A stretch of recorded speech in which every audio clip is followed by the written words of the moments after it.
Hotel ஸ்டைலில் எப்படி சூப்பரான சிக்கன் கிரேவி செய்கிறதுன்னு சொல்கிறோமாங்க. நான் 1 kg சிக்கனை கழுவி அதில் 3 ஸ்பூன் தயிர், 1/2 ஸ்பூன் மஞ்சத்தூள், 1 ஸ்பூன் பெப்பர் பொடி, அப்புறம் கொத்தமல்லி தழை இதெல்லாம் போட்டு நல்லா ஒரு 1/2 மணி நேரம் ஊற வச்சுருங்க.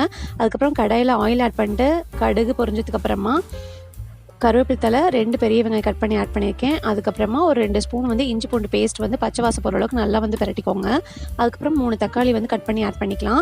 உப்பு போட்டு நல்லா வெந்ததுக்கு அப்புறமா நம்ம என்ன பண்ணால் மசாலா ஆட் பண்ணிக்கலாம். 1 டீஸ்பூன் மிளகாய் தூள் ஆட் பண்ணியிருக்கேன். 2 ஸ்பூன் கொத்தமல்லி தூள், 2 ஸ்பூன் கறி மசால், 2 ஸ்பூன் சிக்கன் மசாலா போட்டு நல்லா பெரட்டினதுக்கு அப்புறமா நம்ம தயிரில் ஊற வச்சுருக்கீங்களா அந்த கறியை போட்டு நல்லா பெரட்டி விட்டுட்டு கொஞ்சம் தண்ணி ஆட் பண்ணி நல்லா ஒரு 1/2 அன் ஹவர் மூடி போட்டு கொதிக்க வைங்க.